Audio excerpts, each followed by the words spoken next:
자, 요즘 암호화폐 시장에 다시 리플 이야기가 자주 들려옵니다. 오랫동안 규제와 싸워오던 리플이 드디어 미국 내 제도권 편입에 성큼 다가섰고 여기에 RLUSD라는 자체 스테이블 코인까지 본격적으로 시장에 안착하고 있죠. 단순한 가격 상승의 문제가 아닙니다. 지금 이 리플의 행보는 블록체인 결제 인프라의 실질적인 미래를 말해주고 있습니다. 오늘은 리플의 현재 위치 그리고 앞으로 우리가 주목해야 할 이유를 하나씩 짚어보겠습니다. 먼저 RLUSD 이야기부터 시작해보죠. 이 코인은 리플이 만든 미국 달러 기반의 스테이블 코인입니다. 일반적인 스테이블 코인은 디파이 생태계에 유동성을 제공하거나 암호화폐를 현금처럼 사용하는 용도로 주로 사용되는데요. RLUSD는 여기에 한 가지 차별점을 둡니다. 바로 규제에 친화적이라는 점이죠. 최근 이 RLUSD가 디파이 플랫폼 오일러 파이낸스에 상장됐습니다. 단순히 상장된 걸로 끝나는 게 아닙니다. 예치도 가능하고 대출도 되고 담보로도 활용할 수 있습니다. 디지털 자산 시장에서도 은행 같은 역할을 수행할 수 있게 된 거죠. 리플은 RLUSD를 통해 아주 명확한 전략을 보여주고 있습니다. 기술만 앞세는 게 아니라 정부 규제에 정면으로 대응하면서 제도권 안에서의 활용도를 높이고 있죠. 실제로 RLUSD는 리플 페이먼트,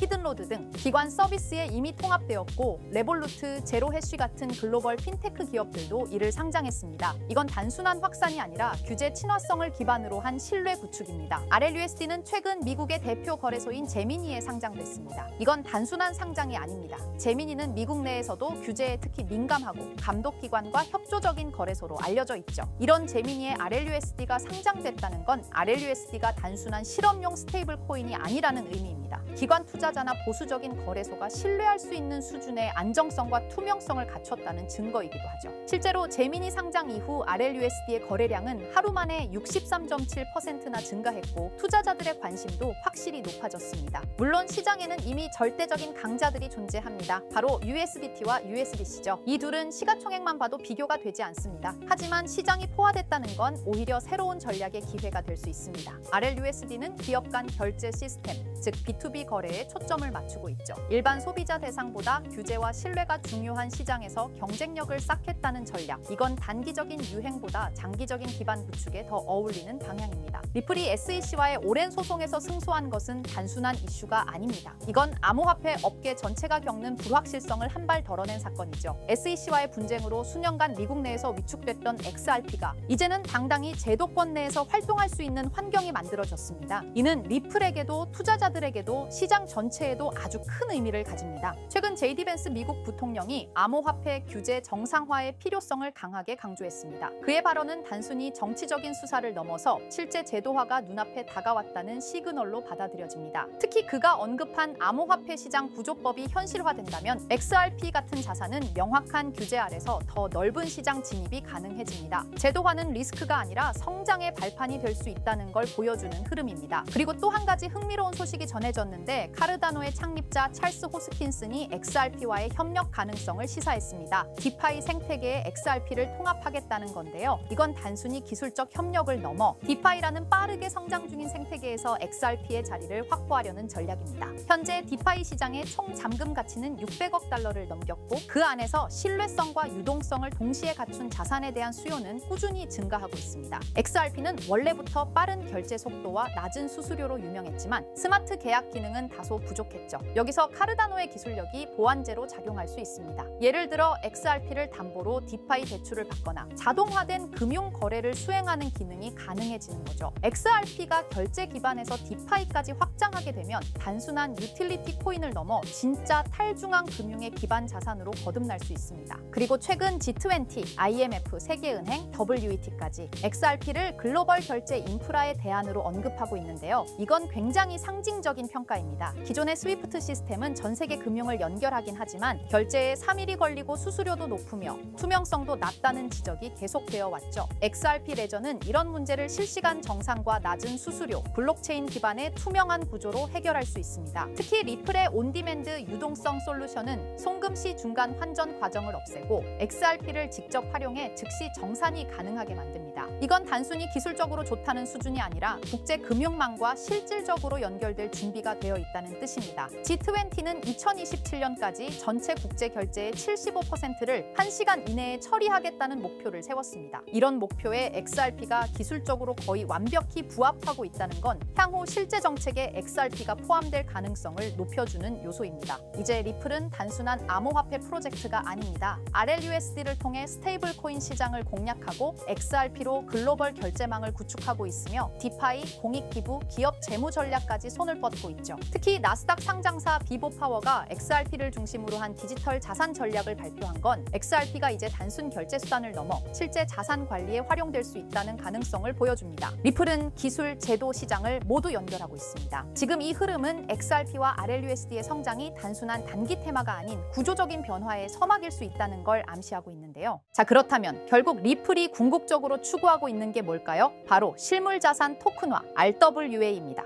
RWA는 리얼월드 에셋의 약자로 현실 세계의 자산을 블록체인상에서 디지털화하는 걸 말합니다. 예를 들어 부동산, 국채, 회사채, 주식, 금 같은 자산을 블록체인에서 토큰의 형태로 거래할 수 있게 만드는 기술이에요. 이건 단순히 디지털화가 아니라 유동성과 접근성, 거래 속도를 혁신적으로 개선하는 방식입니다. 리플은 이런 변화가 향후 금융의 중심이 될 거라 보고 자사의 기술 기반인 XRP 레저를 통해 이 RWA 시장에서 핵심 인프라 역할을 하겠다는 전략을 세우고 있습니다. 실제로 리플의 개발 조직 리플엑스는 최근 RWA의 블록체인 전환이 가속화되고 있다며 XRP 레저가 기관용 플랫폼으로 자리 잡고 있다고 공식 채널을 통해 발표했습니다. 그리고 그 연장선상에서 리플은 스테이블 코인 RLUSD를 내놓았죠. 단순한 스테이블 코인이 아니라 RWA 시대를 위한 결제 인프라로서 설계된 것입니다. 그렇다면 이 RWA 시장은 앞으로 얼마나 커질까요? 많은 글로벌 금융기관과 컨설팅 회사들이 RWA 시장이 2030년까지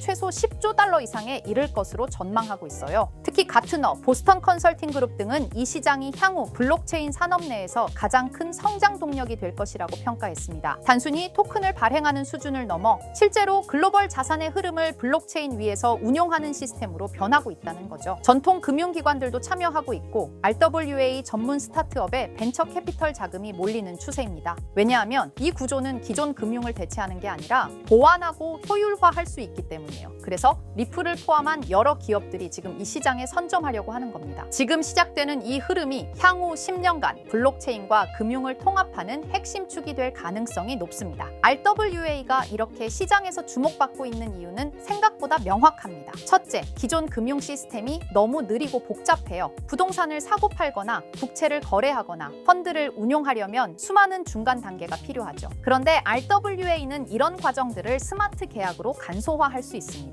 둘째, 투자자 입장에선 24시간 거래, 글로벌 접근성, 수수료 절감 같은 실질적인 이점을 체감할 수 있죠. 셋째, 금융 자산을 조각내어 토큰화할 수 있기 때문에 기존에는 투자하지 못했던 고가 자산에도 소액으로 투자할 수 있는 길이 열립니다. 이 모든 게 자산의 민주화라고도 불리고 있어요. 그래서 지금 이 흐름은 단순한 디지털 전환이 아니라 금융 시스템 자체의 구조 개혁이라는 평가를 받고 있는 겁니다. 자, 이런 RWA 흐름을 정부와 제도권은 어떻게 보고 있을까요? 의외일 수 있지만 긍정적인 반응과 제도화 움직임이 꽤 활발합니다. 미국 SEC와 통화감독청 OCC는 RWA 자산의 회계 기준과 법적 정의를 정립 중이고 일부 국채는 이미 디지털 자산 형태로 유통되기 시작했어요. 싱가포르와 홍콩, 영국은 RWA 관련 샌드박스 프로그램을 통해 실험적 거래 환경을 지원하고 있고요. 특히 중요한 건 중앙은행들조차 이 시장을 탐색 중이라는 점입니다. CBDC와 RWA를 연계하는 테스트가 실제로 진행되고 있어요. 이는 곧 블록체인 기술이 법정화폐, 정부자산, 공공채권까지 연결되는 구조로 진화하고 있다는 걸 뜻합니다. RWA는 단순히 민간의 시도에 그치지 않고 국가와 제도권이 인정하는 기술 인프라로 성장 중입니다. 이론만이 아니라 실제로 미국 국채가 블록체인에 올라간 사례도 있습니다. 바로 리플의 XRP 레저를 통해 진행된 건데요. 미국 재무부가 발행한 국채를 실물자산으로 삼아 이를 토큰화한 구조가 구현된 겁니다. 이걸 통해 기관 투자자들은 XRP 레저 위에서 미국 국채를 보유, 거래, 유통할 수 있게 되었어요.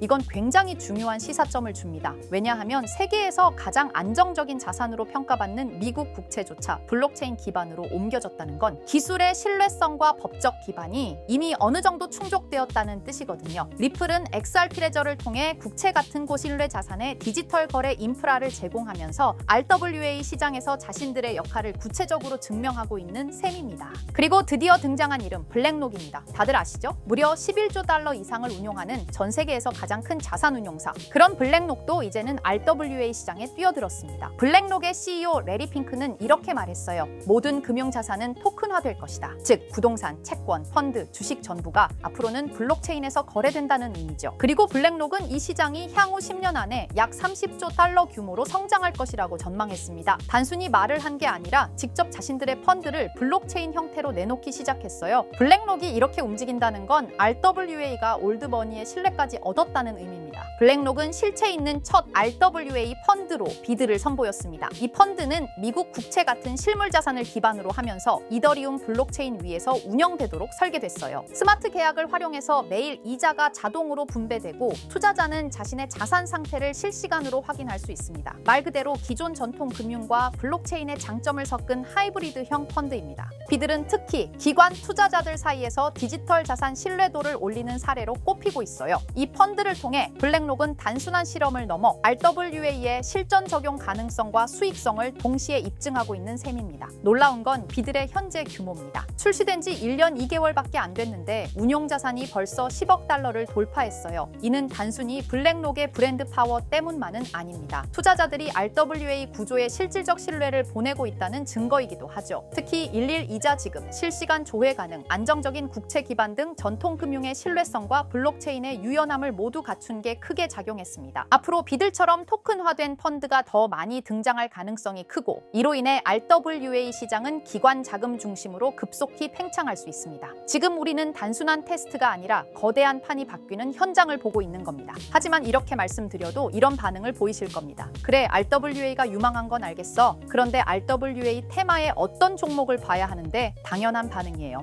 이미 RWA 섹터 안에는 수많은 프로젝트와 토큰이 있고 기술력, 파트너십, 실제 운용 자산 규모 등 종목별로 차이가 꽤 크거든요. 단순히 이름만 들어봤다고 투자할 순 없고 실제로 RWA 생태계에서 실행력 있는 프로젝트를 보는 안목이 필요합니다. 그런데 이런 분석은 쉽지 않죠. 지금 이 순간에도 여러 프로젝트가 제휴 발표를 하거나 블록체인 기반으로 실물 자산을 올리고 있고 그 흐름을 실시간으로 파악하긴 어렵습니다. 그래서 제가 지금까지 영상을 시청해주고 계시는 구독자 여러분을 위해 준비한 게 있습니다. 바로 블랙록이 아직 공개하지 않은 포트폴리오, 그 안에 들어있는 RWA 섹터의 핵심 종목을 공유해 드리려 합니다. 이 종목들은 단순히 가능성이 아니라 실제로 블랙록 및 기관 투자자들의 자금 흐름과 맞물려 있는 프로젝트들입니다. 그런데 제가 이 정보를 어떻게 알게 되었냐고요? 사실 해외에서 활동 중인 펀드 매니저와 개인적인 친분이 있는데요. 그분이 업계에서 꽤 영향력 있는 사람인데 최근 블랙록이 주요 고객을 초대한 비공개 회의에 참석했다고 합니다. 블랙록은 아주 간혹 제한된 고객을 대상으로 향후 투자 전략이나 특정 섹터에 대한 포트폴리오를 비공식적으로 공유하는 자리를 마련합니다. 이번 회의도 그런 자리 중 하나였고 그 안에서 블랙록이 RWA 섹터 관련 포트폴리오 일부를 고객들에게 소개했다고 합니다. 덕분에 저도 이 내용을 간접적으로 들을 수 있었고요. 그 내용을 바탕으로 여러분께 아직 시장에 널리 알려지지 않은 핵심 RWA 종목을 소개해드릴 수 있게 되었습니다. 자, 바로 이 종목인데요. 블랙록의 포트폴리오에 적혀있던 내용에 따르면 예상 수익률이 무려 1200% 이상이었고요. 이 종목은 유럽계 은행과 실물 자산을 연결하는 토큰화 인프라를 제공하는 프로젝트입니다. 구체적으로는 부동산, 국채, 에너지 크레딧을 블록체인 기반으로 전환하는 기술을 가지고 있어요. 특히 지난해 스위스 정부와 파일럿 테스트 계약을 맺었다는 점에서 기관 신뢰도가 굉장히 높았습니다. 그리고 현재는 미국 내 RWA 법률 규정에 맞춰 토큰 발행 플랫폼을 구축 중이에요. 무엇보다 블랙록이 중장기 포트폴리오의 핵심 비중으로 담았다는 점, 이게 핵심입니다. 제가 해당 종목을 영상에서 바로 공개해드리고 싶지만 이걸 영상에서 공개해버리면 유튜브 가이드라인에 있는 자본시장법을 위반하기 때문에 코인 정보를 부득이하게 가려놓은 점 양해 부탁드립니다. 그래서 종목을 공유받고 싶으신 분들은 지금 화면 상단에 보이는 제 개인 번호 010-2374-4693 이 번호로 정보라고 문자 남겨주세요. 정보라고 문자 남겨주셔야 제가 제 채널 시청자분이신 걸 확인하고 종목을 공유해드리니까요. 꼭 정보라고 문자 남겨주세요. 당연히 종목 드리면서 어떠한 금전 요구도 드리지 않습니다. 여러분은 정보료라 생각하시고 구독과 좋아요만 눌러주셔도 제게 큰 힘이 됩니다. 블랙록은 이 종목의 예상 수익률을 1200% 이상으로 바라봤었는데 그래도 혹시 모르니 큰 욕심은 내지 말고 일상생활에 지장 없을 정도의 소액으로만 담아보자고요. 1000%만 상승해도 100만 원으로 1000만 원을 만들 수 있는 수익이에요. 만족 못하실 수익은 아니잖아요. 저는 항상 여러분들이 안전하게 투자하셔서 높은 수익을 보셨으면 하는 바람입니다. 문자 주신 분들은 여러분들은 앞으로도 제가 유망한 종목이 있으면 바로바로 공유해 드릴 거니까 천천히 꾸준하게 같이 수익 챙겨보자고요. 자, 오늘 제가 준비한 영상은 여기까지입니다. 다음 영상에는 더 알찬 영상으로 찾아뵙겠습니다. 오늘도 시청해 주셔서 정말 감사합니다.